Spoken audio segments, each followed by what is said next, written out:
My name is Ted Loder, and I'm a professor of earth sciences and the Institute for the Study of Earth, Oceans, and Space at the University of New Hampshire.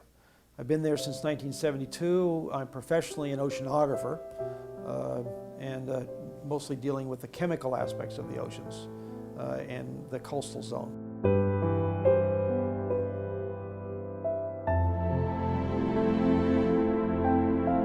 So it wasn't until about almost 4 years ago that I was talking to my cousin, Steve Lovekin, who's now I can't think of his...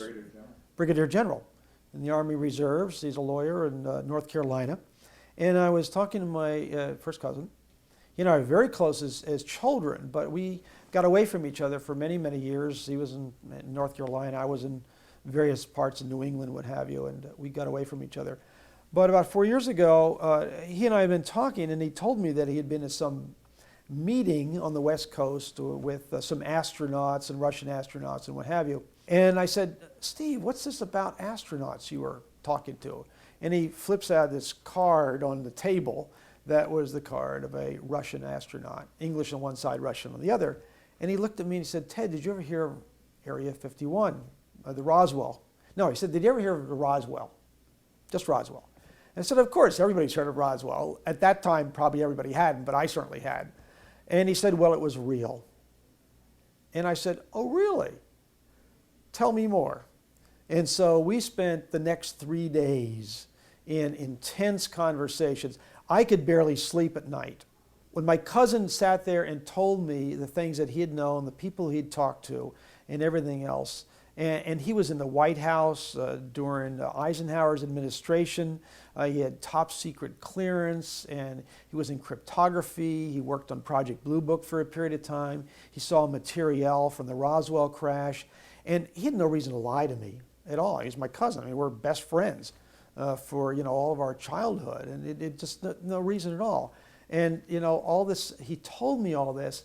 And so I didn't have to go through the long doubting period that most people do. Here was somebody who was an inside person telling me this stuff was real. So within a matter of probably hours or something, I was absolutely convinced that what he was telling me was real, and now I had to sort of sort it out. And I spent, during those first few nights when I was there, I must admit, I spent a lot of time at night lying in bed saying, oh my God, it's real. What are the implications? In other words, I didn't get hung up on the real stuff. I said, what are the implications? If this is real, then therefore that, etc. And so I realized even at that time that if this is real, this is probably the single most important thing on this planet today. And the depressing thing is that they're already available, there is already knowledge of how these things function, and it's not available to our society. And that has me extremely annoyed, not so much from a personal point of view, but from a societal point of view. And I was flying down on the airplane just today, and sitting there in this airplane thinking about, here we are flying on this fossil fuel driven device using technology that's just an extension of the Wright brothers almost 100 years ago. Within just a couple of years, it's going to be 100 years since we've been driving fossil fuel driven airplanes, and yet the technology I now know has existed for almost 50 years or about 50 years and has probably been usable in terms of a craft for maybe 40, 45 years or maybe 50 years. I don't know exactly when. And here I am still flying in this thing. I'm an oceanographer, and I work with the environment extensively. I teach classes about the environment, at different aspects of the environment. And I realize and I see how much is going on with the environment that doesn't have to go on.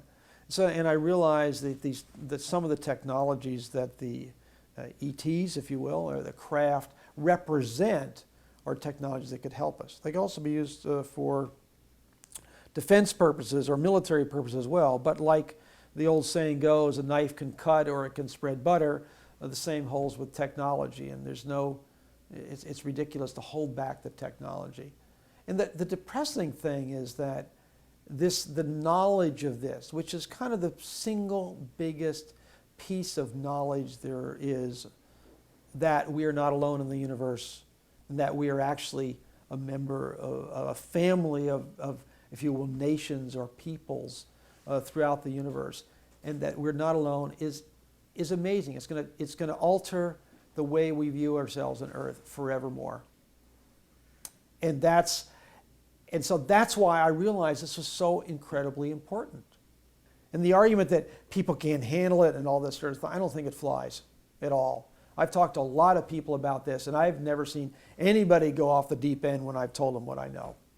The meeting my cousin was at was, as I understand it, because this is a few years ago we talked about it, but as I understand it, the CSETI group, the Center for the Study of Extraterrestrial Intelligence group that Dr. Greer heads, had put together a group of scientists, former astronauts, both and cosmonauts, so they're both American and Russian, and a number of military people and some civilian people who knew that the subject was real. And as I understood it, they had gotten together, held a meeting to discuss the implications of the disclosure of this information and how to get this information out to the world public. And so my cousin was there as one of the witnesses, one of the people who knew the subject was real, knew that Eisenhower knew it was real, because as I understood it, his direct boss at the White House was the one who briefed Eisenhower on what was happening in the UFO field. And my cousin was aware of what was going on.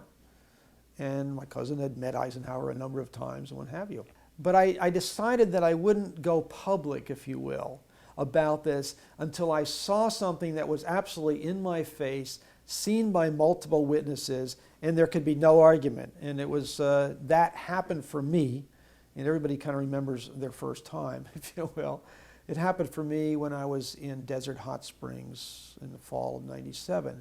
And there was a group of us, 20-something of us, sitting around in Joshua Tree National Monument. What kind of group is this? This is a CSETI training group led by Dr. Greer, and we were out in the field observing and trying to observe and see craft of some sort. And it happened to be a rather full moon, or pretty much of a full moon evening. And I was facing, the moon was off to my right shoulder, and just below the moon there appeared an object like a globe, like a ball, maybe a third to half the diameter of the moon. It just appeared to the left side underneath the moon, and it just traveled from this side of the moon, about like that, over to the other side of the moon, and then just went, it just disappeared. It just turned off. It's as though somebody had turned a light bulb on one side of the moon and then carried across below the moon. So it wasn't in front of the moon, but below the moon, and then turn it off. And I said, I was so excited. I said, wow, did anybody else see that? I'm sort of almost jumping up and down because it was so clear and so obvious to me. And Dr. Greer, luckily he was facing that direction, so he had seen it. And I said, did anybody else see this? And Dr. Greer said, yes.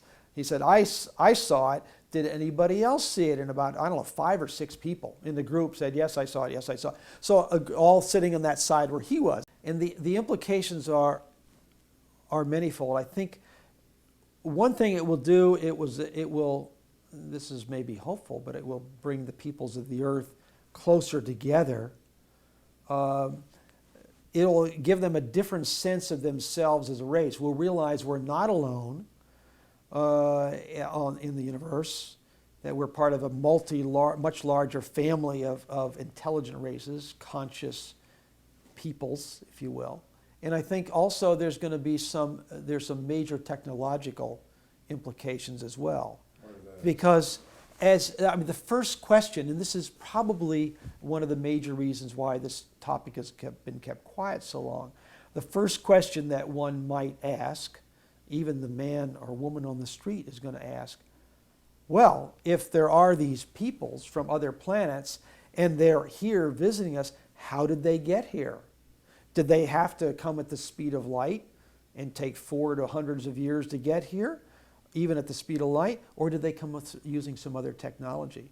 Well, they're going to find out, of course, that they're using some other technology, and they don't have to travel at the speed of light. They travel at superluminal speeds, semi-instantaneously, if you want to put it in those sort of terms.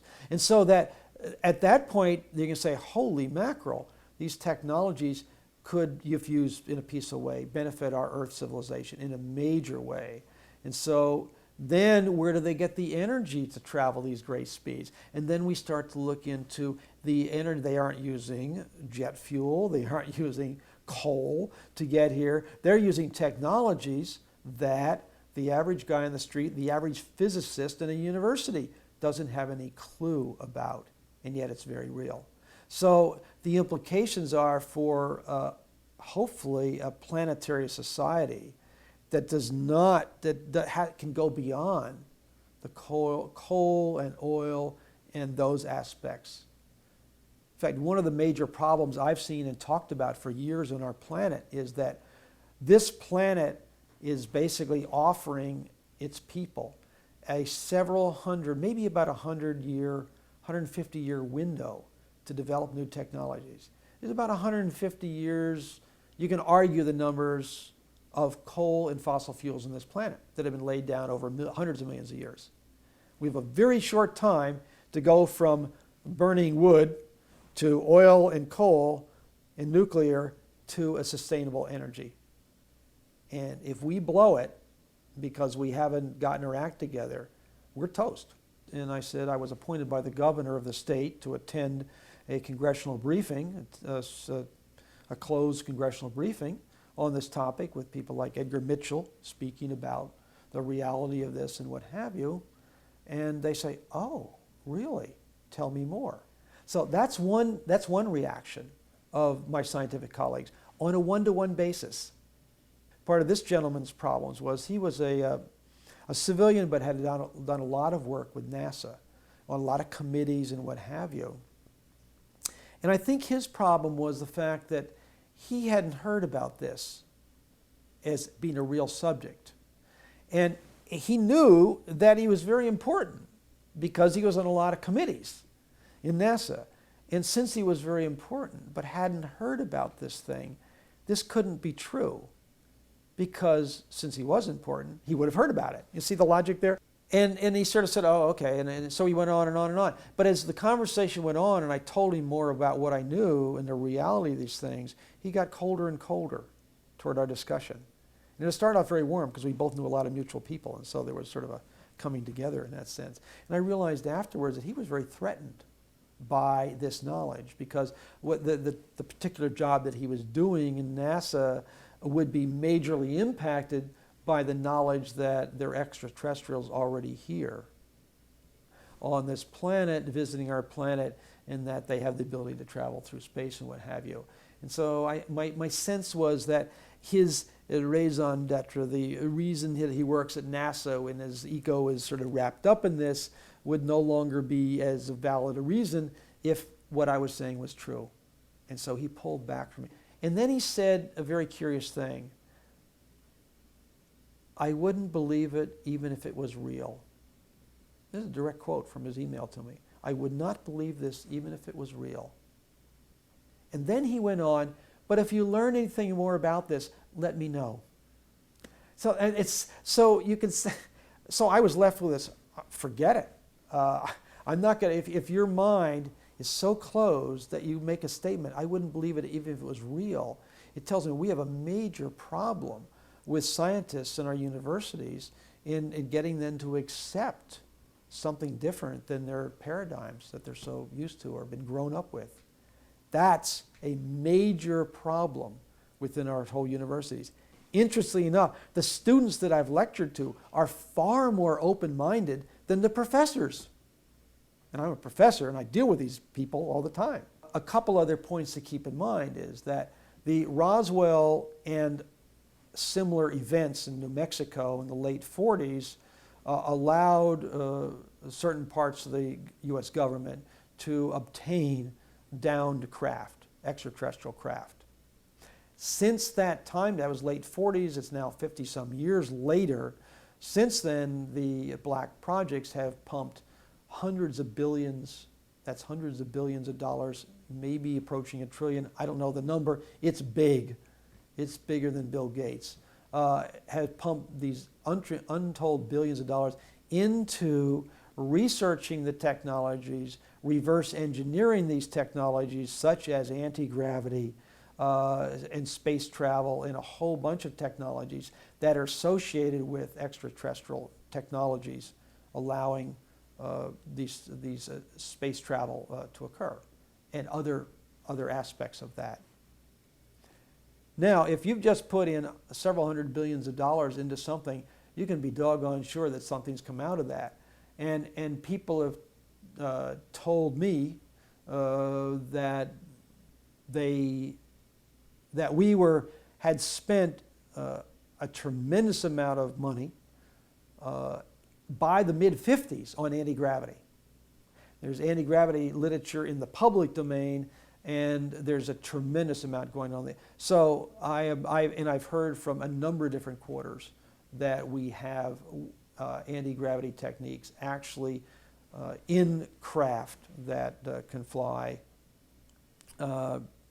as discs. In fact, it is my sense of things from a number of different sources that the vast majority of extraterrestrial, quote, extraterrestrial craft that people observe in the United States and other parts of the world are not extraterrestrial. They're actually our military or our covert black ops people. That these are fully reverse engineered. I've seen what are sometimes known as alien reproduction vehicles, ARVs. These are craft that have been reverse engineered, and I've seen some. I saw a craft a few years ago, which I thought at the time was extraterrestrial. At this point, I mean, you can't tell when they're in the distance, but at this point, I think probably it was a V-shaped craft heading down the Santa Barbara Channel, witnessed by somebody else, both of us, night vision, $1,500 night vision scope. And this craft was traveling between 4,000 and 8,000 miles an hour down the Santa Barbara Channel. And Tony Craddock and I witnessed this with night vision. Both of us had night vision. We both saw it at the same time. And it was hauling. And I thought it was extra. There was a disc escorted by jets in Sedona 2 years ago. That's and I was thinking exactly the one I was thinking of. In Sedona 2 years ago, when I was there with a whole group of CSETI people again, we saw an alien reproduction vehicle escorted by jets, U.S. jets, flying with this object that was acting totally different than the jets. It was silent. It was moving differently than the jets. I know CSETI is to try to get the federal government, i.e. our both legislative and executive branches, to come to grips with this in a public manner, to get the Senate or the House, congressional branches to hold hearings on the subject to get it out. That doesn't seem to be happening. They seem to be scared to death of it, and for all kinds of reasons that politicians are scared of anything dangerous. They seem to be scared to death of it. I had serious hopes that the executive branch might be willing to come out with this, but I've actually asked questions of Al Gore in the public forum about this. I know that President Clinton has received briefings on this information. He knows it's real, but he hasn't been willing to come forth as well. So as a scientist and one who knows this subject is real, I've talked to my legislators, I've talked to my classes, I've talked to my students, and I think very personally that people who know this subject is real owe it to our society and to our planet to come forth and speak out about this. I've got two sons in their early 30s, and I want to see this planet, and this sounds maybe corny in some quarters, but anybody who has children wants to see them have a future on this planet that is good as I had it or better. And I see that unless this subject comes out, this planet will not be as good as I had it or better. It's going to be worse from a pollution point of view and from a breaking down of our society and our democratic society. I've talked to a number of people who've studied this issue and feel that the, quote, cover-up of this issue that has been going on for the last 50 years is probably the biggest single threat to our democratic society it has ever faced since the Constitution was founded and this country was founded in 1776. We are at a major crossroads in how our society and our democratic society and government function, because this topic is not under control of our elected government. It is not under control of our judicial government.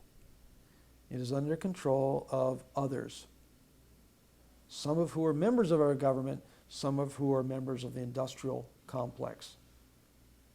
And they are in control of this issue, the single most important issue on this planet today. And that is not healthy in the long run for our society or our people. For a long time we had the threats of Russia and the Cold War, and there was a reason, perhaps misguided, but there was a reasonably good reason, and I'll give them that, for keeping this quiet, because we didn't want the Russians to find out about this technology, we didn't want the Russians to find out about the existence of extraterrestrials and et cetera, which of course they knew all along, as we now know, and we probably knew it then, but for whatever demented reasons it was kept away from the public so it wouldn't, quote, get to the Russians. Of course they knew what was going on because they were spying, and so it was being kept from the public, not from the Russians. But that time has passed. The Cold War has ended in its own way, and we no longer have that threat. And so the arguments for keeping this secret have gone on by. The trouble is, now we're finding that people who know it's real are afraid to speak out. There are very few people, and there are some, and we're seeing more and more, but there are very few people relative to the numbers who know it's real who have the courage of conviction to say, this secret has gone on too long.